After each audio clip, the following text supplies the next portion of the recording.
Morelos ocupa los primeros lugares del país en incidencia de delitos de alto impacto. La entidad ocupa el cuarto lugar en tasas por cada 100,000 habitantes, en homicidios dolosos y secuestro.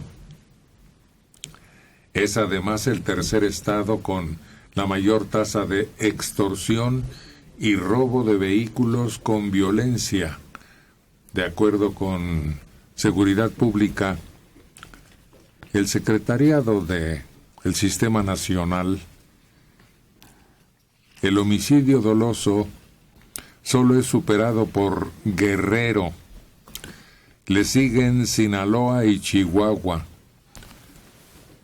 De acuerdo con los datos de este grupo, de enero a noviembre se reportaron a la Fiscalía del Estado 463 víctimas de homicidio doloso, 29 de secuestro y 170 de extorsión. ¿Cómo es posible que se haya permitido que pase a tal descomposición un paraíso? La ciudad que calificaron de la eterna primavera. Justamente. Sí, ahora es un eterno infierno. Ándale. No, y que era un lugar que no solamente buscábamos los que vivíamos en la Ciudad de México, ¿no?, en otros puntos de la República, para descanso, sino también extranjeros, pero hemos visto que ahí suizos han sido atacados, catedráticos han sido atacados, estudiantes que alquilaban casas los fines de semana, igual para algún festejo, o familias para días de descanso, también son parte de todo este mundo de atrocidades, de abusos, de extorsiones, de secuestros que se han dado en ese lugar. Ahí tenían casa los principales políticos, gente pudiente y elementos del mundo artístico con capacidad. El Shah de Irán vivió ahí. Ahí estuvo, pero en una fortaleza. No, pero, por ejemplo, quienes compran una casita en un condominio horizontal con una alberca en medio, se iban los fines de semana, se llenaba eso, las cuotas bastaban para darle mantenimiento. Bueno, hay cientos de esos condominios fantasmas. Yo creo que mugrosa, vacía. No, es la ciudad con mayor cantidad de albercas en todo el país. Y era fácil obtener la renta de una residencia menor, ¿no? Sí, para cualquier capacidad de pago. Cuidara, ya no. En el mundo las albercas, porque hay que recordar que en otros países cuesta un impuesto llenar una alberca. Y en México brotaba el agua en Cuernavaca calientita para llenarlo. Pero ríanse de los artistas y de los otros. Había intelectuales muy sesudos en Cuernavaca. Por favor, Cuernavaca es un nódulo, te tienes que conectar hacia todo el sur. ¿Cómo se llama usted? A Forcior y pasas por Cuernavaca. Ahí murió Gloria Lazo, una mujer internacional que pudo haber escogido cualquier otro punto del mundo por su capacidad económica. Ahí vivió Lawrence, el amante de Lady Chatterley. Ahí vivió Lowry, bajo el volcán. Bajo el volcán. Hubo una serie de grandes. Ahí tenía Greta Garbo, tenía una residencia ahí. Era de veras una especie de meca internacional del descanso y de la tranquilidad. Esta mujer que actuó en Hollywood y en México. ¿Katy Jurado? Sí, de una enorme carrera exitosa, también recientemente falleció ahí. Bueno, era el sueño de muchos burócratas, el tener una casita, si no te alcanzaba para Acapulco, en Cuernavaca, y como el Fobiste prestaba para ese tipo de adquisiciones, pues muchos era su sueño dorado. Bueno, varios embajadores norteamericanos se encontraron en Cuernavaca como una segunda opción, además de la residencia oficial que tenían en la Ciudad de México. Por ejemplo, el embajador Dwight Morrow de los años 20, el que soluciona el conflicto cristero con Portes Gil, tenía su casa ya, incluso le llamaban el embajador de los huevos con jamón, porque le gustaba mucho la política de invitar pues, a los funcionarios o al gobierno mexicano a desayunar ahí en su quinta y ahí resolvían los problemas. Otro que también tuvo casa ahí fue Calles, Plutarco Elías Calles. Oye, no se te olvide don Hernando Cortés. Bueno, claro, o sea, ahí era el centro de su marquesado del Valle. Y ahí fue el Palacio del Gobierno Estatal hasta hace unos 40 años, ¿no? Que ya se trasladó enfrente y se convirtió en museo el castillo ese tan hermoso. ¿Y entonces qué le pasó? Ustedes que todos lo saben. La sobrepoblación, esencialmente. ¿Por eso terminó votando por Cuauhtémoc Blanco? Yo creo que finalmente sí. Ese es el hartazgo ante el político ordinario y una especie de protesta semicómica. No, pero yo ahí sí creo que necesitaríamos que viniera Freud. O sea, sí, a mí me parece totalmente inexplicable. Por más hartazgo que haya, la manera en como la gente votó por Cuauhtémoc Blanco. Oye, o sea, ahí escribió Fromm. Claro. Vivía Fromm, sí. Ahí estuvo laborando muchos años Diego Rivera en los murales del Palacio de Cortés. Pero lo increíble es eso, o sea, que hayamos llegado, el hartazgo, y lo entiendo el hartazgo, y lo viste con el Bronco, lo viste con el muchacho de Guadalajara, lo viste con algunos otros. Comprensible. Kamamoto. Pero Cuauhtémoc Blanco, es decir, que la gente que va y vota, que creo que ya es un esfuerzo importante porque te estás asumiendo tus derechos ciudadanos, vas y ya hiciste todo, te levantaste, te quitaste la flojera, fuiste a la jornada electoral y votas por Cuauhtémoc Blanco. Es como los brasileños que votaron por Cacareco, que era un hipopótamo. Y luego otra vez por Pulvapiés, que era un talco para los pies, porque el anuncio decía vote por Pulvapiés. Bueno, pues aquí acuérdate que el año pasado había gente que votó por el candidato. Y era un gato. Sí. Le habían puesto su carita y por ahí circulaba. Pero es increíble el hartazgo. Si es el hartazgo, entonces hubo un desquiciamiento ya de la mentalidad social. Así es. Es la droga. En el fondo permanece a la sombra esa causa. ¿Pero qué tiene la droga? Es un mercado. ¿Cuernavaca es un mercado? Es un mercado.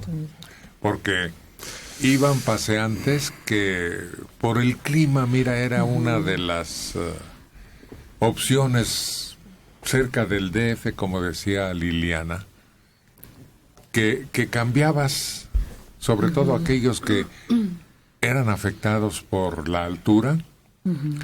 Iba gente de dinero, iba gente a gastar y había pocas opciones, pero el consumo de la droga aumentó en tal forma que se convirtió en un mercado importantísimo. ¿Quién sabe? Porque entonces la extorsión, ¿por qué brotó? Yo pienso, dicen los números que es más lo que recaba el crimen organizado en Cuernavaca extorsionando que vendiendo droga. Sobre todo comparado con el mercado que es Ixtapalapa, por ejemplo, ¿no? Que sí es un mercado de droga interesante o muy importante. No, es el tránsito, es los lugares de poder, de empoderamiento que tiene el crimen organizado. El secuestro, ¿cómo se dio en este lugar que está ahí al lado de Cuernavaca? Donde van a ver el Cerro Mágico, Tepoztlán. Tepoztlán. Todos fueron secuestrados prácticamente los habitantes de esa región. Pero no era la droga. Si hubiera sido la droga, el mercado seguiría completamente sin mover las olas, como decían. Nada más se murió el Barbas. Entonces, los dos y hubo motivos. Un desorden. Pero hay un motivo, y que la gente vote por Cuauhtémoc, que es no querer arreglar las cosas. Es querer que sigan igual, es no estar preocupados. Bueno, pero aquí hay una noticia que contrasta. ¿O será lo mismo? El exalcalde del municipio de Hueytamalco, Joaquín de la Rosa Martínez, fue secuestrado por un grupo armado y puesto en libertad el pasado jueves tras pagar 4 millones de pesos a sus captores, informaron oficialmente. Este está en los límites del estado de Veracruz, es poblano. Cuando se dirigía a Tlapacoyan en un vehículo de su propiedad, que era conducido por su chofer. Fíjate, aquí lo que vemos gravísimo es que estamos tan vulnerables desde la parte más básica de lo que es la organización de un estado, o sea, desde los alcaldes, los gobernadores, o sea, nadie se salva. Y no sabemos si esto, en el caso de Joaquín de la Rosa Martínez, es también una forma de advertirle quién lleva el poder en el estado, o si también fue una víctima como cualquier otro ciudadano de nuestro país. ¿Cómo prometió el gobernador actual? ¿Cómo luchó por la gubernatura? Moreno. ¿Cómo alardeó de que él sí tenía la fórmula para abatir la criminalidad? Pues los dos. No pudo. Todos dicen lo mismo. No, pero él siendo izquierdista era famoso, era conocido, era de lucha, de empeño. Graco, tú dices Graco. Sí, Graco. Sí, volviendo a Morelos. No, pues,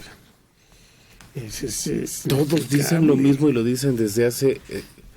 desde el primer día que... Pero vivimos como... Hay un libro que deberían de leer todos. País de mentiras. Somos un país de mentiras. Nos encanta no solo mentir, sino que nos mientan. ¿Qué esperan de un futbolista? Que les mienta. Sobre todo de un futbolista como él. Con todo respeto a su carrera futbolística, no es el mejor individuo. Lo hemos visto con sus reacciones antifutbolísticas. ¿Qué esperan de un tipo como ese? Pues que le siga mintiendo. En algo tan delicado, en algo tan sensible, en algo tan inquietante, porque ¿quién vive ahora tranquilo en Morelos? Nadie, pero están acostumbrados ya a vivir así. Es que el problema de los secuestros de Morelos no tiene 5 años. Veías placas de Morelos y decías, uy, secuestrador, hasta se cosía la broma entre la gente, o ibas a Jutepec o a esos lugares y decías, cuidado, no lleves un coche de lujo porque te pueden secuestrar. Cuidado con la casa con la que rentes, cuando metan los coches, cuando entren, porque los pueden secuestrar. Hace 10 años. Cuando Millasagua, hace más de 10 años, 15 años, 20. Que se salía del estado, de los límites para secuestrar. Tenía su banda, pero no tocaba a sus vecinos. Se iba con otros. Pero sabían que tenían tránsito libre en la carretera del Sol. Y regresaban tan tranquilos. De Chalco, 84 años, Teresa Castillo García. El animal más ponzoñoso y venenoso es el humano. ¿Cómo atacan a una mujer? 9 hombres, cobardes. Oh, no. También hay que entender que es su chamba. Y que algo los puso en esa posición. Los hombres no se levantaron un día y dijeron, a ver a quién matamos. Me voy a levantar y me voy a volver asesino porque me gusta matar gente. Yo no lo creo. No habrá que hablarle a un antropólogo para que nos explique. Pero ni modo que un niño suene, yo me voy a volver sicario cuando sea grande porque me gusta acotarle partes a los cuerpos. No, por favor. O deshacer en un barril porque quería ser químico y truncó la carrera. No va por ahí. Es la sociedad que los va empujando. Necesitas darle de comer a tus hijos. Quieres una camioneta nueva. Necesitas un lugar donde vivir. Necesitas un trabajo. Necesitas defenderte de los demás. Y entonces todo va generando la falta de educación, la falta de entretenimiento, la falta de valores, la falta de un montón de cosas. Van creando esos sicarios. Pero no es porque hayan escogido y sean felices en esa vida. No lo creo, a menos que el Chapo y el Barbas y esos alcanzan niveles muy altos. ¿Contra quién?